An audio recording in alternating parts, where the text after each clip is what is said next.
साठे यांना मी विनंती करतो की आपण मार्गदर्शन करावं.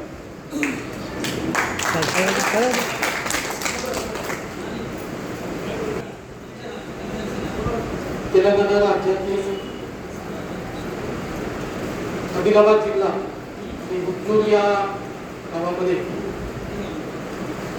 उपस्थित सर्व समाज बांधव, तुमच्या सगळ्यांच्या उपस्थितीमध्ये मी या देशातील तमाम राष्ट्रपुरुषांना नतमस्तक होतो.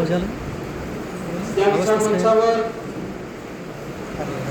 आमच्या बाई सत्यशोधक अण्णाभाऊ साठे यांच्या साठे या विचार मंचावर या जिल्ह्यामध्ये, राज्यामध्ये विविध समाज पुढे जावा आणि या समाजाचं भलं व्हावं अशी भावना ठेवून काम करणारे सर्वच मान्यवर, ज्यामध्ये त्याच्यात नाही ते नाव पण आहे तुम्ही आता लिहिले ते अनेक मान्यवर या ठिकाणी उपस्थित आहेत. आणि म्हणून मी ज्येष्ठ नेते माननीय पंढरीजी सूर्यवंशी, राजकुमारजी गोपाले, आमचे सहकारी उद्धवजी कांबळे, वासुदेवजी दामपिळे, बोले नरसिंगे, संभाजीराव, माननीय संभाजीराव, ॲडव्होकेट दत्तराज गायकवाड, माननीय तुलसीदास गायकवाड, ॲडव्होकेट गणेश मेहता यांच्या सहित सर्वच मान्यवर, मला नावं माहीत असल्यामुळे थोडंसं समजून घ्यावं, आणि उपस्थित सर्व समाज बांधव. आम्ही काल काही निमित्ताने नागपूर या ठिकाणी माननीय मुख्यमंत्री महोदयांच्या, महाराष्ट्राच्या मुख्यमंत्री महोदयांची भेट देण्यासाठी गेलो. आणि मग परतीच्या प्रवासामध्ये आपण या हुतनूर गावाला भेट द्यावी अशी भावना व्यक्त केली. आणि तशा स्वरूपात आम्हाला आमचे सहकारी बंधू मधुकरजी गायकवाड यांनी आम्हाला आदराचा फोन केला की आपण या हुतनूर गावामध्ये यावं. त्यांच्यासोबतचे अजून काही 2-3 सहकारी, आणि मी विषय जाणून घेतला की या गावामध्ये म्हणजे अचानक धावती भेट द्यायचं म्हणजे नियोजन काय आहे. आणि मग त्यांनी मला काही फोनवर आणि सकाळी सुद्धा प्रत्यक्षात भेटल्यावर आम्हाला काही सामाजिक विषयाला, सामाजिक ऐक्याला अनुसरून काही विषय त्यांनी मांडले. त्यांच्यामध्ये मला एक सामाजिक जाणीव दिसली की समाज एक व्हावा ही एक अत्यंत प्रामाणिक भावना त्यांची आहे. आणि म्हणून मग आपण या सगळ्या परतीच्या प्रवासामध्ये आम्ही कुठलाही विचार न करता, सावित्रीबाईंची तब्येत तितकीशी म्हणजे प्रवासा इतकी उचित नसल्याने तरी सुद्धा त्यांनी सुद्धा या ठिकाणी थांबून आपण जमलेल्या सर्व लोकांना भेटावं, लोकांना बोलावं अशा स्वरूपाची भावना व्यक्त केली. आणि अचानक मला वाटतं काल परवापासूनचा हा 2 दिवसात ठरलेला हा कार्यक्रम, या ठिकाणी उपस्थित असलेले सगळे लोक वेगवेगळ्या पातळीवर, सामाजिक चळवळीत असेल, राजकीय चळवळीत असेल, शैक्षणिक चळवळीत असतील आणि अन्य कोणत्याही चळवळीतले सर्व बुद्धिजीवी, हुशार लोक या ठिकाणी उपस्थित आहेत. आजच्या या बैठकीचा मुद्दा किंवा तळमळ जी आहे ही आपण सगळ्यांनी नीट समजून घेतली पाहिजे. ज्याच्यावर या देशातल्या राष्ट्रपुरुषांनी काम केलेलं आहे की जो समाज संघटित होतो त्या समाजाचं भलं होतं. हे काही मी किंवा तुम्ही म्हणत नाही. हे सत्यशोधक अण्णाभाऊ साठे असतील, महात्मा ज्योतिबा फुले असतील, डॉक्टर बाबासाहेब आंबेडकर असतील, अहिल्याबाई होळकर असतील, माननीय बिरसा मुंडा असतील, शाहू महाराज असेल, छत्रपती संभाजी महाराज असतील, या सगळ्या महामानवांनी या देशातल्या पीडित, शोषित लोकांना एकत्रित केले. आणि एकजुटीची जी ताकद आहे त्या एकजुटीच्या ताकदीच्या आधारावर तुम्हाला आपल्या सर्व समाजाचं भलं करायचं. पण आता गंमत अशी झालेली आहे की या देशामध्ये जेव्हा विविध राज्यांचे विविध देशांची जी आक्रमणं होती, त्यामधलं म्हणजे मोगलांचं आक्रमण असेल, इंग्रजांचं आक्रमण असेल, त्या गुलामीतून मुक्त होण्यासाठी आपण अनेक लढाया लढलेली. म्हणजे आपण म्हणजे आपल्या पूर्वजांनी की या सगळ्यांच्या बाहेरून आलेल्या, बाहेरून देशातून आलेल्या या सगळ्या जुलमी राज्यवटीच्या विरोधामध्ये आपल्याला उभं राहायचंय आणि माझ्या सहित माझा देश स्वतंत्र झाला पाहिजे ही भावना घेऊन आपण सगळ्यांनी लढाया उभा केलेल्या. पण आजच्या घडीला आपण सगळे स्वातंत्र्यामध्ये जगणारी माणसं, पण स्वातंत्र्यामध्ये असताना सुद्धा जर तुम्ही आम्ही असंघटितपणाने राहत असेल, लक्षात घ्या की या देशामध्ये तुम्हाला संविधानाचे भयंकर अधिकार आहेत. या संविधानामध्ये कलम 21 ते कलम 30 मध्ये तुम्हाला सगळ्यांना फंडामेंटल राईट्स दिलेले. तुम्हाला सगळ्यांना बोलण्याचं, लिहिण्याचं, भाषण करण्याचं, व्यक्त होण्याचं, या देशामध्ये मुक्तपणे फिरण्याचं एक स्वातंत्र्य दिलेलं असताना सुद्धा आपल्याकडं सगळ्यात मोठं माध्यम, समाज माध्यम सोशल मीडिया आहे. व्हॉट्सअप आहे, फेसबुक आहे, ट्विटर आहे, इन्स्टा नावाचे एक अकाउंट, अशा अनेक अकाउंट असताना सुद्धा समाज एकजूट होत नाही. ही सगळ्यात मोठी दुर्दैवी बाब लक्षात घेतली पाहिजे आणि याचा परिणाम तुमच्या आमच्या जीवनावर तर निश्चित होतोच, पण झोपडपट्टीमध्ये राहणाऱ्या तळागाळातल्या लोकांच्या जीवनावर याचा परिणाम वाईट होतोय. आपण शालेय शिक्षणामधली, महाविद्यालयामधली डिग्री घेतल्यानं आपण शहाणं झालो असं होत नाही. आपल्याकडं या देशातलं सामाजिक भान किती आहे, या तळागाळातल्या अत्यंत खालच्या तराचं जीवन जगणाऱ्या, वाईट अवस्थेमध्ये जीवन जगणाऱ्या, ज्यांना एक वेळची सकाळची भाकरी मिळाली की संध्याकाळी मिळते का नाही अशी ज्यांची अवस्था आहे, अशा लोकांच्यावर याचा विपरीत परिणाम होतोय. ही गोष्ट आपण लक्षात घेतली पाहिजे. तुम्ही या ठिकाणी वेगवेगळ्या कमिटीचे, वेगवेगळ्या संघटनांचे अध्यक्ष म्हणून निवडत असताना तुमचा इथल्या प्रस्थापित व्यवस्थेवर, इथल्या शासनावर, इथल्या प्रशासनावर काय दबदबा आहे, आपण महत्वाचा मुद्दा आपण लक्षात घेतला. आणि म्हणून एका महापुरुषाने असं सांगितलं की जिसकी जितनी संख्या भरी उसकी उतनी भागीदारी.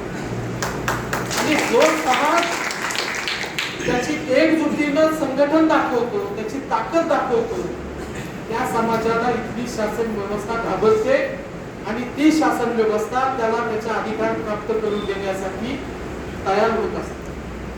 पण आमच्यामध्ये गफलत झाली, गडबड झाली. आमच्यामध्ये समाजाला घातक असलेला शहाणपणा निर्माण झालेला, आमच्यामध्ये मीपणा निर्माण झालेला, आमच्यामध्ये अहंकार आणि घमंड निर्माण झालेला. माझा जर एखाद्या विचारपीठावर, स्टेजवर जर सन्मान होत नसेल तर ते विचारपीठ, ते स्टेज माझं नाही आणि पुन्हा मी ते स्टेज उभं राहू देणार नाही, अशा मानसिकतेचे लोक आहेत. आणि मग याच्यामुळं मी भारतभर फिरत असतो. मी तेलंगणात तर नेहमी येत असतो, महाराष्ट्र आम्ही पिंजून काढलेले, कर्नाटकात जातोय, गुजरातमध्ये जातोय, मध्य प्रदेशमध्ये जातोय, सगळीकडे हीच अवस्था. आणि अण्णाभाऊ साठेंच्या अनुयायांना हा नेमका काय रोग लागला, कुठून राहण्याचा जो हा रोग जो लागलेला आहे, हा लवकर संपुष्टात आला पाहिजे. कारण हा विस्कळीत राहण्याचा आणि फुटून राहण्याचा हा जो रोग आहे, हा आपल्या समाजाला कॅन्सर पेक्षा भयंकर आहे. ही गोष्ट आपण लक्षात घेतली. आणि आमची अण्णाभाऊच्या कुटुंबातल्या, परिवारातल्या लोकांची, आमची सदस्य म्हणून सावित्रीबाईंच्या आशीर्वादानं, त्यांच्या साक्षीनं माझी तुम्हाला आग्रहाची विनंती की एकजुटीच्या पलीकडे काही नाही. म्हणजे मी एकटा सुधारलो म्हणजे समाज सुधारला असा होत नाही. किंवा समजा माझ्याकडं, माझ्या कुटुंबामध्ये अनेक लोक सर्व्हिसला आहेत, माझ्याकडे लाखो करोडो रुपये घरात पडू नये, तरी सुद्धा मी जाती अत्याचाराचा बळी पडू शकतो. फक्त माझा जातीवाद हा थोडा मोठ्या लेवलचा असतो. सामान्य लोक जो छळ सहन करतात, जे शोषण सहन करतात, त्यांची जबाबदारी तुमच्या आमच्या सगळ्यांच्या खांद्यावर होती. आणि अण्णाभाऊ साठेंनी, देशपिता लहुजी साहेबांनी, बाबासाहेबांनी याच्यावरच काम केलं. तर जेव्हा आपण अण्णाभाऊंचं नाव घेत असतो, अण्णाभाऊंच्या विचाराचे वारसदार म्हणून आम्ही स्वतःकडे मिळवत असतो, अण्णाभाऊ साठेंचा विजय असो म्हणत असतो, तेव्हा त्यांच्या विचाराशी प्रामाणिक राहणं अत्यंत गरजेचं काम आहे. अत्यंत वाईट अवस्था आपल्या समाजाची महाराष्ट्रासह देशामध्ये कोणीही किंमत देत नाही, कसलीच किंमत नाही.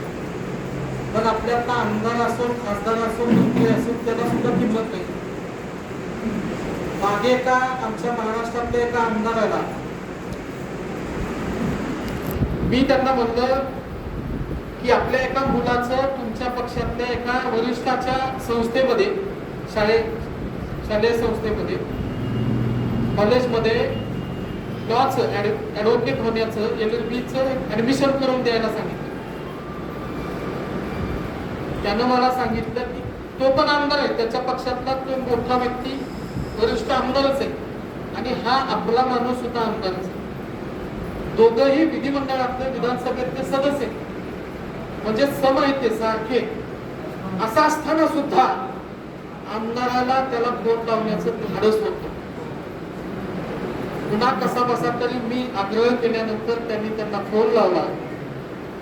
फोन लावल्यावर तो त्यांना साहेब साहेब म्हणून बोलत होता. तिकडचा आमदार यांना नावाने बोलत होता. ही अवस्था आहे आपल्या लोकांची आणि ही बदलली पाहिजे. जर आमदार व्यवस्थित नसेल, तो जर गुलामासारखा राहत असेल, तर समाजाची काय अवस्था? मी असे तुम्हाला अनेक उदाहरणं देऊ शकतो, मंत्र्यांची सुद्धा देऊ शकतो.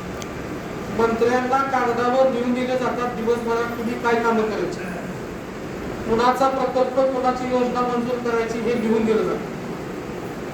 इतक्या वाईट अवस्थेमध्ये समाज असताना आपण खूप सतर्क राहिलं पाहिजे असं मला या प्रसंगाने वाटतं. आपली ताकद खूप मोठ्या पद्धतीची वाढली पाहिजे, देश पातळीवरची वाढली पाहिजे.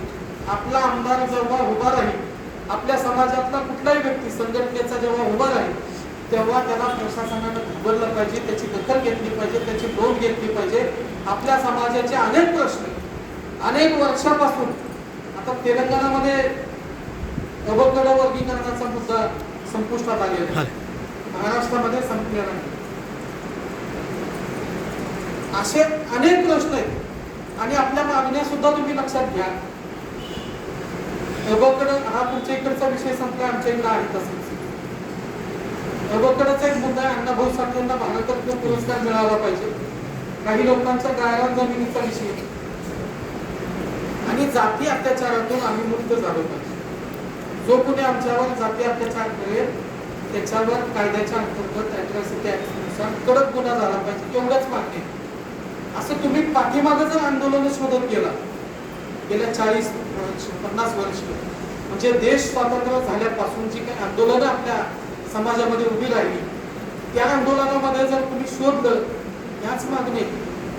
प्रत्येक संघटनेच्या, प्रत्येक नेत्याचं आंदोलनाचं एखादं पोस्टर तुम्ही चेक करा, त्याच्यावर एवढीच मागणी. आणि या जर मागण्या गेल्या 40-50 वर्षापासून, देश स्वातंत्र्य झाल्यापासून मान्य होत नसेल, तर आपल्या संघटनेचा उपयोग काय, आपल्या आंदोलनाचा आणि एवढ्या दिवस घेतलेल्या मेहनतीचा उपयोग काय? म्हणून बांधवांनो, आपल्या सगळ्यांना संघटित मुद्दा एकच आहे, एकत्र यायचं, एकजुटीनं लढायचं. पण त्याच्यासाठी मला सविस्तर सगळा तुम्हाला वृत्तांत सांगावा. अत्यंत वाईट पद्धतीचा आपल्याकडे बघण्याचा दृष्टिकोन आहे. आपण आज माणसात आलोय, शिकलोय, आम्ही आज चांगली कपडे घालतोय, पण इथली व्यवस्था आम्हाला चांगल्या पद्धतीने बघत नाही. म्हणजे ते अमुक अमुक जातीचे, अमुक अमुक विचाराचे लोक आहेत अशा पद्धतीने पाहिलं जातं. मग आपल्यातला किती चांगला सुशिक्षित विद्वान माणूस असेल, गुणवंत माणूस असेल, त्याला त्याची लायकी ही त्याच्या जातीवर आधारित ठरवली जाते. आपल्या जातीतल्या लोकांच्या व्यसनावर, त्याच्या अज्ञानावर, त्याच्या कर्मकांडावर बोललं जातं की ही सगळी लोक दारू पिणारे, व्यसन करणारे लोक. अशा पद्धतीने आपल्याला हिणवलं जातं. आम्ही हे ऐकलेलं आहे. मला माझे काही सवर्ण समाजातले जे काही माझे सहकारी मित्र असतात ते मला म्हणतात की तुमच्या समाजामध्ये दारूचं प्रमाण जास्त आहे. आता याच्या पाठीमागचा जो शोध घेतला की माझ्या समाजामध्ये दारूचं प्रमाण जास्त आहे, माझ्या समाजामध्ये अज्ञान जास्त आहे. का अज्ञान जास्त आहे याचा जर आपण शोध घेतला तर लक्षात येईल की आमच्या पिढ्यानपिढ्या या गुलामीमध्ये आणि गरिबीमध्ये जगले. आमचे आजोबा हे श्रीमंत नव्हते. आमच्या आजोबाचे वडील, त्यांचे वडील, आमचे पूर्वज श्रीमंत नव्हते आणि म्हणून गरिबाच्या झोपडीमध्ये जन्माला आल्यावर गरिबाच्या आजूबाजूच्या परिसराचं ते वातावरण, मग ते अंधश्रद्धेचं, कर्मकांडाचं, दैववादाचं, व्यसनाचं, हे सगळं जे काही प्रभाव आहे तो आमच्या लोकांच्यावर हळूहळू पडले. त्याच्यात व्यवस्था आम्हाला शिकू देत नाहीये. व्यवस्थेनं आमच्यासाठी, आमच्या मुलांच्यासाठी शाळेची सोय केलेली नाही.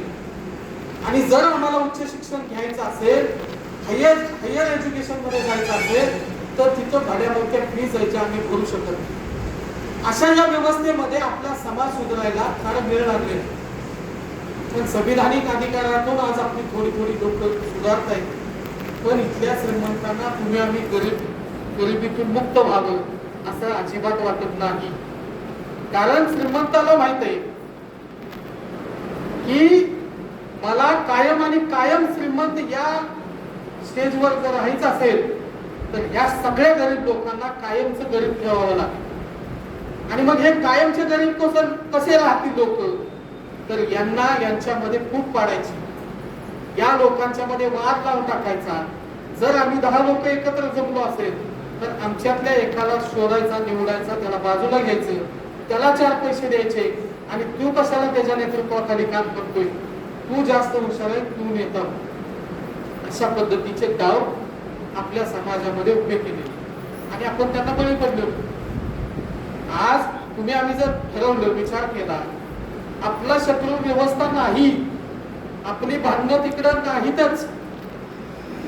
अण्णाभाऊच्या कथेमध्ये अण्णाभाऊ जेव्हा मुंबईच्या त्या चिरागनगर मध्ये त्या चाळीमध्ये जायचे तेव्हा त्या चाळीमध्ये काही नाली आहेत, सीसी नाले.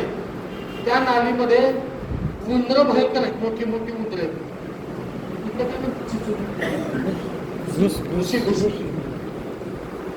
त्या घुशी बघायच्या अण्णाभाऊला दिसायच्या आणि मग त्या प्रत्येक जाणाऱ्या माणसाच्या पायातून कोणाला चावायच्या नाही. पण त्या आणि त्या घुशी सातत्यानं त्या आपापसामध्ये त्या नाल्यात भांडताना दिसायच्या. अण्णाभाऊंनी लिहून ठेवलेलं की माझ्या लोकांची अवस्था ही या नाल्यातल्या घुशींसारखी नाही. आणि लक्षात घ्या की अण्णाभाऊंच्या हे लक्षात आलेलं, त्याच्यामुळं त्यांनी एक आंदोलन उभी केलेली. त्या आंदोलनाने तुमची आमची किमान एक आयडेंटिफिकेट तयार झाली, ओळख तयार झाली. त्या आंदोलनांच्यामुळे तुम्हाला एक ताकद निर्माण झाली. आणि जर या ताकदीचा उपयोग हा जर चुकीच्या पद्धतीने होत असेल तर तुम्हाला निश्चित सांगतो की बदलत्या काळानुसार आपण अधोगतीच्या मार्गावर जाणार आहे आणि आपले तळागाळातले लोक एक कुत्र्याच्या मूर्तीनं मारणार आहेत, ही गोष्ट लक्षात. आणि म्हणून सामाजिक संघटनेचं पद घेत असताना हे काही मोठेपणासाठी आणि मिरवण्यासाठी नाही की मी या कमिटीचा मुख्य आहे, मी अमुक अमुक जिल्ह्याचा अध्यक्ष आहे, मी राज्याचा अध्यक्ष आहे, हे फक्त महाराष्ट्रभर, देशभर किंवा तेलंगणाच्या या राज्यामध्ये मिरवण्यासाठी नाही. हे एक जबाबदारी, सोशल वर्कर म्हणून, समाजसेवक म्हणून ही एक जबाबदारी आहे आणि ही जबाबदारी तुम्हाला सगळ्यांना पार पाडावी लागणार. ही जबाबदारी अत्यंत प्रामाणिकपणे पार पाडावी लागणार आहे. कारण हजारो लोकांचं, लाखो लोकांचं सुधारणं हे आपल्या हातात आहे. जर मी चुकीचं वागत असेल, मी जर दारू पित असेल, मी जर गुटखा खात असेल आणि मी जर जय भीम जय अण्णाभाऊ म्हणत असेल तर ते शोभणार नाही. अण्णाभाऊच्या नावाने अनैतिक माणूस हा अण्णाभाऊचं नाव घेण्याच्या पात्रतेचा नाही. तर माझी तुम्हा सगळ्यांना आग्रहाची विनंती आहे, महाराष्ट्रात सुद्धा हीच मोहन सगळीकडे कुठेही गेलं की मांगा अशाच पद्धतीने वागतात. एकत्र यायची भानगडी नाहीच.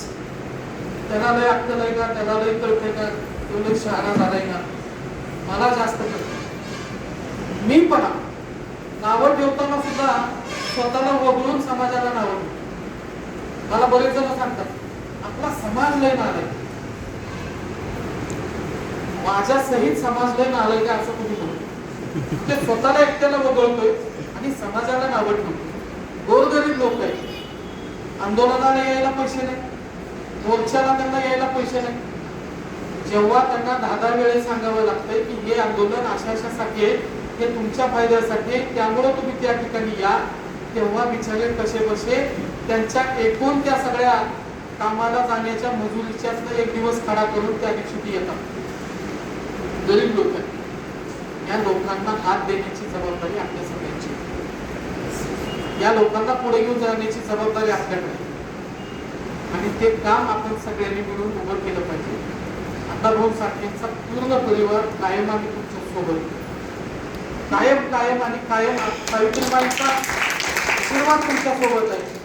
मी 24 तास फिरणारा कार्यकर्ता, महाराष्ट्रात देशभरात जातो, सतत मी फिरत असतो. माझं या सिमेंटच्या भिंतीचं घर कमी आणि गाडी माझं घर झाले. माझा जास्तीचा प्रवास हा गाडी, आणि म्हणून मला हे सगळं पाहिल्यावर खूप वाईट वाटतं. जेव्हा आम्ही एखाद्या जाती अत्याचार घटनेमध्ये जेव्हा आम्ही एखाद्या ठिकाणी जातो, मंदिरात येऊ दिलं जात नाही आपल्या लोकांना. मंदिरात आल्यामुळे एका लहान मुलाला उघडं केले, भोंगळ केले वर्ध्यामध्ये, एका मुलाला भोंगळ केले आणि कडक उन्हाने तापलेल्या फरशीवर त्याला बसवले. मांगाचं पोरगं मंदिरात आले म्हणून या घटना तुम्ही ऐकल्या असतील. यापेक्षा वाईट काय, पुण्यामधल्या हिंजवडी भागामध्ये एका आपल्या समाजाच्या नवरा बायकोला जेवायला बस वीटभट्टीवर काम करत होते आणि थोडासा जेवताना त्यांना उशीर झाला. मालक आला आणि अतिशय घाण भाषेमध्ये शिव्या द्यायला, म्हणजे सांगू शकत नाही अशा शिव्या द्यायला. फक्त 5 ते 10 मिनिटं बिचारे दिवसभर ते वीटभट्टीचं किती कठीण काम असतं ते करून ते फक्त थोडा आराम करत होते. 10 मिनिटं लेट झाला असेल, 10 मिनिटासाठी त्यानं त्या वीटभट्टीच्या मालकानं अतिशय घाण शिव्या दिल्या. त्या आपल्या मजुराचा स्वाभिमान जिवंत होता, त्याला राग आला, त्यांना उलट शिवी मालकाला. हे आमच्या इकडे आमच्या जीवावर जगणार हे मागाचा माणूस, मातंग समाजाचा माणूस आमच्या जीवावर जगतोय आणि मला शिव्या देतोय. म्हणून त्यानं त्याच्या जातीची सगळी माणसं बोलवली, त्याला मारहाण केलं, त्याच्या बायकोला मारहाण केली आणि त्याला माणसाची संडास खायला लागली.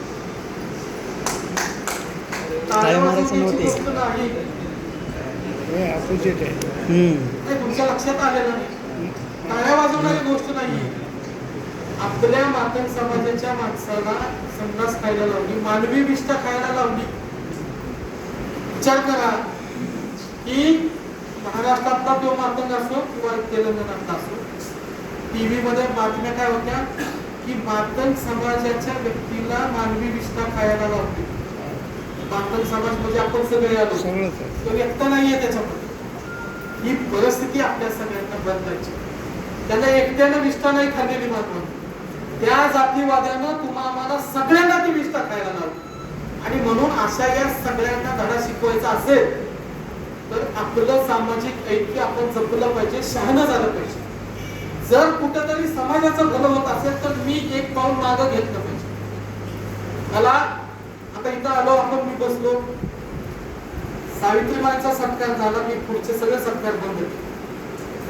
का बंद केले? सत्कारामध्ये गुंतायचं नाही, वेळ घालवायचा नाही.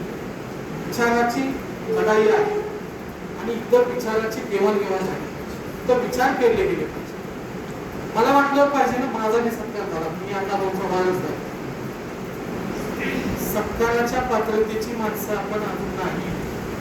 अण्णाभाऊंच्या आझादीचा लढा आपल्याला पुढे घेऊन जायचा. अनेक लोक अपेक्षित आहेत, ते न्यायाच्या अपेक्षेमध्ये, त्यांना न्याय मिळावा ही भावना घेऊन कोणीतरी येईल आणि आम्हाला न्याय देईल अशा अपेक्षेनं हजारो लोक वाट बघतात. तुम्ही कधी त्यांच्यापर्यंत पोहोचलाय का नाही हे आपण लक्षात घेतलं पाहिजे. मगाशी जे मी घुशीचं उदाहरण दिलं होतं हे महत्वाचं आहे, लक्षात घेतलं पाहिजे की आपल्या सगळ्यांचे व्हॉट्सअपचे ग्रुप आहेत आणि व्हॉट्सअपच्या ग्रुपमध्ये मांगाच्याच मागवण्याच्या बातम्या पडतात. देशामध्ये, राज्यामध्ये, तेलंगणात, महाराष्ट्रात राज्य पातळीवर काय चाललंय, कुठं उद्योग उभारला गेलाय, कुठे कारखाना उभारला गेलाय, कोणता नेता कशा पद्धतीने उभा आहे, त्याची निवडणूक कशा पद्धतीची, त्या राज्य पातळीच्या बातम्या नाही, त्या मातंगाच्या व्हॉट्सअप ग्रुपमध्ये नुसत्याच मानवण्यातल्या बातम्या. 50 लोकांचा मोर्चा काढलेला असतो, नेत्याचं जोरदार भाषण असतं आणि ते आपण त्या ग्रुपमध्ये टाकतो. याच्या पलीकडे ग्रुपच नाही का? म्हणजे आपली विचार करण्याची क्षमता त्याच्या पलीकडे गेलेलीच नाही. त्या ग्रुपमध्ये एकमेकांच्या विरोधामध्ये टीका टिप्पणी होते, एकमेकांना शिव्या देणारे लोक. म्हणजे बघा, घराच्या शेजारी मागवण्यामध्ये राहत होतो तो बाजूचाच आपला, म्हणजे काय म्हणायचे, महान संत म्हणायचे की निंदकाचे घर असावे शेजारी. आम्हालाही वाटायचं की निंदकाचे घर शेजारी असावं, त्यांनी माझी निंदा करावी, त्यानं केलेल्या निंदेमुळे माझ्या मनामध्ये ईर्ष्या निर्माण व्हावी आणि त्या ईर्ष्येच्या माध्यमातून मी प्रगतीच्या दिशेने जावं आणि त्या निंदकाला धडा शिकवावा, असं पहिलं. आता निंदकाचं घर शेजारी असलेलं भयंकर घातक झाले. निंदक आता फक्त निंदा करत नाही, तर निंदक आता निंदा करण्याच्या पुढे चाललाय, तो आपली बदनामी करायला लागलाय. वेळ पडल्यास तो आपल्यावर जीव घेणार हल्ला सुद्धा करणार. ही अत्यंत विकृती समाजामध्ये निर्माण झालेली, जी अण्णाभाऊंना, लघुजींना कधी मान्य नव्हती, बाबासाहेबांना कधी मान्य नव्हती. या देशामध्ये राहत असताना ते लोक कुठे चाललेले, कोण देशाचा मुख्यमंत्री होतोय, कोण मध्ये राज्याचा होतोय, आपले लोक कुठे मुख्यमंत्री, अर्थमंत्री, काय चाललंय मलाच कळत नाही. कशाची लढाई? पहिल्यांदा तर आपण आपल्या अस्तित्वाची आणि सामाजिक ऐक्याची लढाई लढली पाहिजे. प्रत्येक माग हा एकजूट झाला पाहिजे. मग तो फक्त महाराष्ट्रातला, तेलंगणातलाच नाही, तर देशातला माग हा एका छताखाली, एका विचाराखाली आला पाहिजे. तुम्हाला तोडण्यासाठी जसं आपल्यातले दलाल माणसं शोधले जातात, तसं तुम्हाला फोडण्यासाठी आपल्यामध्ये झेंड्याचे वाद सुद्धा निर्माण केले. रंग हा माणसाला तोडतो. निसर्गाने निर्माण केलेला लाल, पिवळा, निळा, हिरवा, पांढरा, नारंगी हे रंग निसर्गाने दिलेले. या रंगाच्या आधारावर आपले मातंग समाज फुटू नयेत. आमच्या महाराष्ट्रामध्ये 5 रंगाखाली मांगाचे झेंडे आणि ते घेऊन आणि तेच आम्ही जो तयार केलेला झेंडा आहे, मग तो निळा असो, पिवळा असो, लाल असो, भगवा असो, पांढरा असो, या 5 झेंड्याखाली वावरणारे मांग आहेत. त्याच्यापेक्षा किमान इथं एक तरी लाल झेंडा आहे, म्हणजे एक काही ना काही आहे, पण लाल. अशा पद्धतीने दुसरी गोष्ट, आम्हाला सगळ्यांना विचारधारेच्या नावाखाली गरिबाची विचारधारा काय असू शकते, मानवाची विचारधारा काय असू शकते, श्रमिकांची, कष्टकऱ्यांची, घाम गाळणाऱ्यांची विचारधारा आणि दुखणं काय असू शकते. एकच आहे, मी घाम गाळून जगणारा माणूस आहे, माझ्यासारखा जो पण घाम गाळणार आहे, म्हणून आम्ही दोघं सारखेच. या विचारावर आधारित आम्हाला सगळ्यांना संघटित व्हावं लागेल आणि आपण सगळे मिळून संघटित व्हावं, ही अत्यंत प्रामाणिक भावना मी सगळ्यांच्या समोर व्यक्त करतो. तुम्ही म्हणजे मी तुम्हाला उद्देशून बोलत नव्हतो. तुम्हाला वाटत म्हणजे सचिन साठी आला ना आम्हाला शांतपणे शिकवायला. मी एकूण महाराष्ट्रासह देशातल्या, तेलंगणातल्या, राज्यातलं एकूण चित्र तुम्हाला सांगतो. आणि तुम्ही इथं बसलेले बांधव सुजक शहाणे लोक आहात आणि म्हणून तुम्हाला मी जबाबदारी काय असावी काय नसावी जेवढ्यापुरतं मर्यादित बोलते. तुम्ही याचं सगळ्यांनी चिंतन केलं पाहिजे, संशोधन केलं पाहिजे, परीक्षण केलं पाहिजे. आपल्या लोकांचं अस्तित्व काय आहे, आपले लोक कशा पद्धतीनं जगत आहेत, त्यांच्या मुलांच्या घरापर्यंत जायचे, त्याला कोणत्या स्वरूपाचं शिक्षण घेते, कोणता मुलगा शिक्षणापासून का वंचित आहे, त्याच्या कुटुंबाने त्याचं शिक्षण का बंद केलेलं आहे. एखादी मुलगी आपल्या समाजातली जर पुढे जात असेल तर तिला आपण सगळ्यांनी मिळून कशा पद्धतीने मदत केली पाहिजे. आपल्यामध्ये सामाजिक न्याय भवन उभा केले जातात, त्याच्यामध्ये अशा पद्धतीच्या विचारावर चर्चा झाली पाहिजे आणि त्याच्यातून एखाद्या पुढे जाणाऱ्या मुलाला मुलीला आपल्याकडून काही आर्थिक मदत झाली होते का. दुसरी गोष्ट, अंधश्रद्धेच्या दबावाखाली बळी पडलेले जे सगळे लोक आहेत यांना शोधलं पाहिजे, शिक्षणाचं महत्व प्राप्त करून दिलं पाहिजे. तुमच्या मागे, माझ्या मागे, सगळ्यांच्या मागे संसार आहे, प्रपंच आहे. अण्णाभाऊंच्या मागे सुद्धा एकदा अण्णाभाऊ वाटेगाव सोडून पायी मुंबईला चालत गेले, पुन्हा अण्णाभाऊंनी वाटेगाव पाहिलं नाही. त्यांच्या कुटुंबातली सगळी माणसं अत्यंत भयंकर अशा वेदनेनं मरून गेलेली.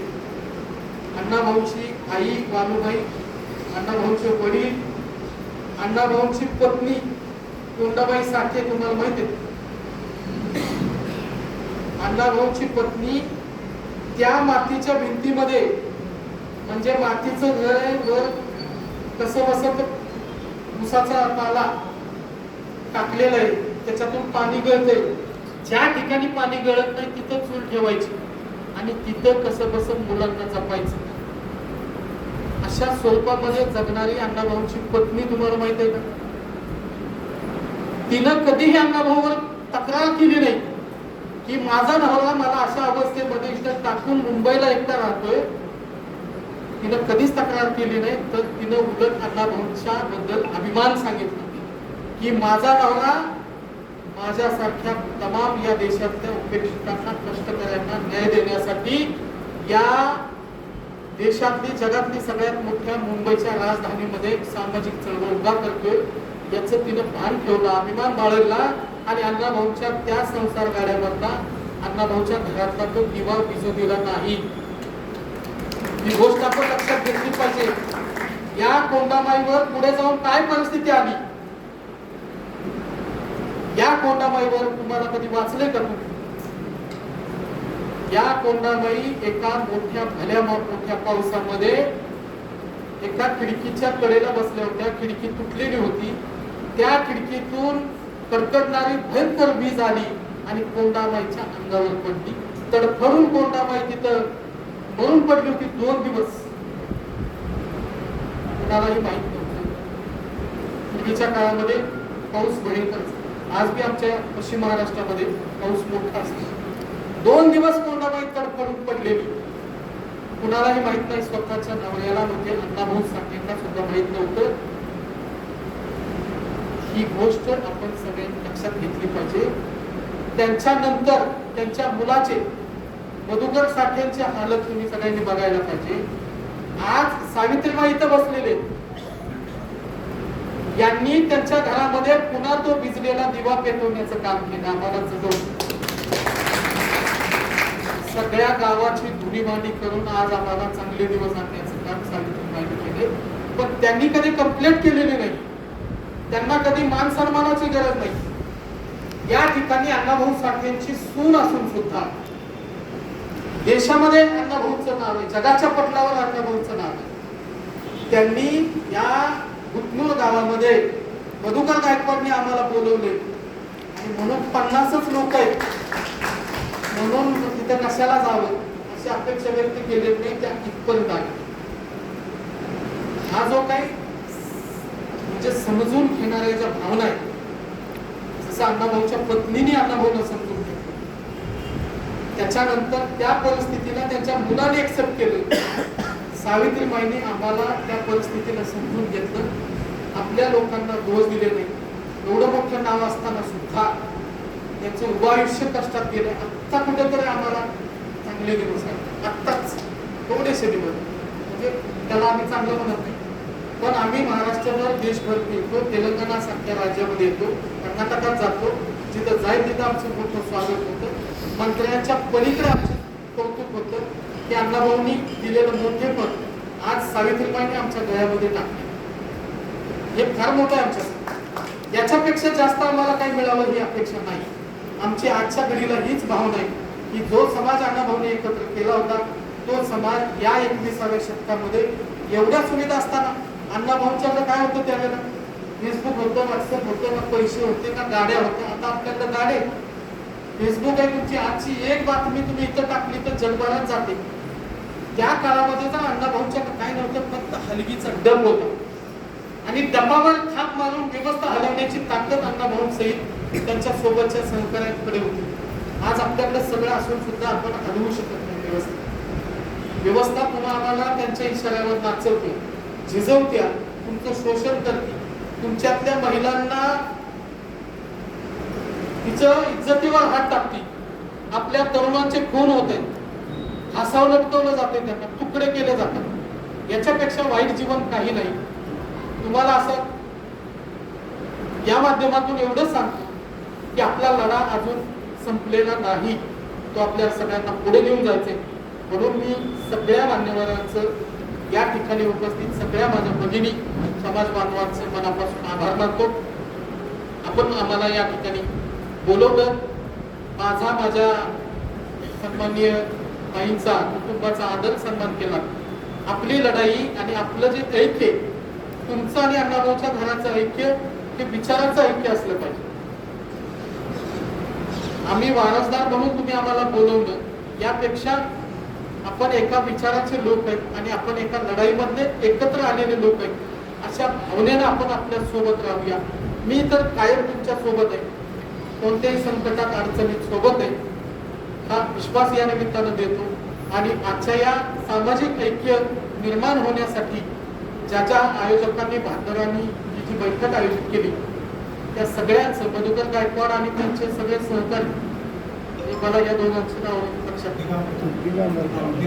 दिगंबर आणि मुरारी वाघमारे, मुरारी वाघमारे, हे दोघं आणि त्यांच्यासोबतचे सगळे सैनिक, संजू गादेकर, या सगळ्यांनी हा प्रयत्न केलेला आहे. या तरुणांच्या जे कांबळे माझ्याकडे आले होते, त्यांच्या चेहऱ्यावर स्पष्ट दिसत होते की आमचा समाज एक का नाही, आणि एक नसल्यामुळे त्याचे दुष्परिणाम त्यांना दिसत आहेत.